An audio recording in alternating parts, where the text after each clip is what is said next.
Halo, saya adalah Rusdi. Saya adalah seorang karyawan di salah satu perusahaan, seorang pemain bola, dan seorang mahasiswa di Universitas Mulia Balikpapan. Topik yang akan kita bawakan pada video kali ini adalah wajah demokrasi Indonesia. Berbicara mengenai demokrasi Indonesia, tentu membahas sedikit tentang sejarah sistem pemerintahan yang pernah digunakan di Indonesia. Yang pertama, sistem pemerintahan periode 1945-1949, sistem pemerintahan presidensial. Yang kedua, sistem pemerintahan periode 1949-1950, sistem pemerintahan parlementer semu. Yang ketiga, sistem pemerintahan periode 1950-1959, sistem pemerintahan parlementer. Keempat, sistem pemerintahan periode 1959-1966, Orde Lama, sistem pemerintahan presidensial. Dan yang kelima, sistem pemerintahan periode 1966-1998, Orde Baru, sistem pemerintahan presidensial. Yang akan kita bahas sekarang adalah sistem pemerintahan sekarang atau Orde Baru. Sistem pemerintahan RI menurut Undang-Undang 1945 tidak menganut suatu sistem dari negara manapun, melainkan suatu sistem yang khas bagi bangsa Indonesia. Hal ini tercermin dari proses pembentukan bangsa NKRI yang digali dari nilai-nilai kehidupan bangsa Indonesia sendiri. Menurut Undang-Undang 1945, kedudukan presiden sebagai kepala negara dan kepala pemerintahan, presiden memegang kekuasaan tertinggi negara di bawah pengawasan Majelis Permusyawaratan Rakyat. Lantas, bagaimana cara kita memilih seorang wakil rakyat? Kita semua tahu bahwa untuk pemilihan seorang pemimpin daerah, kota, provinsi, hingga negara, kita menganut sistem demokrasi yang mana pemilihannya berdasarkan suara terbanyak dari rakyat, yaitu melalui pemilu.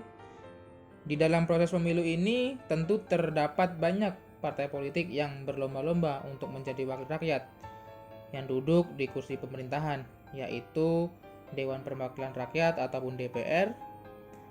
Namun akan muncul pertanyaan yang lain. Bagaimanakah demokrasi Indonesia saat ini? Apakah sudah sesuai dengan tujuan bangsa Indonesia? Di pemilu 2019 kemarin terpilih Joko Widodo dan Ma'ruf Amin sebagai Presiden Indonesia untuk periode 2019-2024. Tentu ini adalah periode kedua Bapak Jokowi menjabat sebagai Presiden Indonesia. Di tahun 2019 banyak kejadian yang menguji demokrasi Indonesia melalui wakil rakyat dalam membuat kebijakan, salah satunya adalah RUU KUHP dan revisi UU KPK. Pada September 2019 banyak terjadi demonstrasi di Indonesia. Di berbagai kalangan turun ke jalanan guna menyampaikan aspirasi di gedung pemerintahan dalam menyikapi RUU KUHP dan revisi UU KPK. Mahasiswa salah satunya, menurut mereka rencana tersebut akan melemahkan KPK sebagai pemberantas korupsi di Indonesia. DPR sebagai Dewan Perwakilan Rakyat di kala itu membahas mengenai UU KPK yang di dalamnya melemahkan KPK sebagai pemberantas korupsi di Indonesia. Yang padahal di kala itu pelaku korupsi justru banyak dari kalangan elit di pemerintahan dan partai. Namun seperti ditelan bumi, tak terdengar lagi berita selanjutnya dari perkara ini. Banyak yang menganggap bahwa demokrasi Indonesia sudah dicurangi oleh kalangan elit untuk mencapai tujuan mereka. Dan sebagian orang menganggap adanya oligarki yang dibungkus dengan demokrasi. Lantas, apakah oligarki itu? Menurut Wikipedia, oligarki adalah bentuk pemerintahan yang kekuasaan politiknya secara efektif dipegang oleh kelompok elit kecil dari masyarakat, baik dibedakan menurut kekayaan, keluarga, ataupun militer. Ini menurut Wikipedia, yang tentu saja siapapun bisa menulisnya. Namun, bagaimanakah menurut para ahli? Menurut Jeffrey Winters di dalam bukunya yang berjudul Oligarki, menurutnya penting untuk menempatkannya dalam dua dimensi.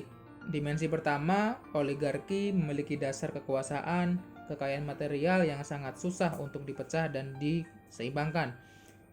Kedua, oligarki memiliki jangkauan kekuasaan yang luas dan sistemik meskipun dirinya berposisi minoritas dalam suatu komunitas. Dengan demikian, suatu kekuasaan yang oligarkis harus didasarkan pada bentuk kekuasaan yang susah dipecahkan dan jangkauannya yang harus sistematik. Saya simpulkan bahwa sebagian elit kecil yang mempunyai pengaruh besar dalam membuat keputusan yang menguntungkan bagi kelompoknya, tentu oligarki akan mengganggu demokrasi Indonesia. Lantas, apa bahayanya oligarki politik untuk demokrasi Indonesia? Menurut Ustadz Ismail Yuswanto, juru bicara HTI, dalam salah satu wawancara menyampaikan bahwa jadi apa yang berbahaya adalah ketika mereka berkomplot untuk kesepakatan yang buruk gitu. Ya katakanlah seperti penetapan undang-undang KPK kemarin itu kan berkomplot untuk sesuatu yang ya bagaimana rakyat mau menilai itu baik jikalau hasilnya adalah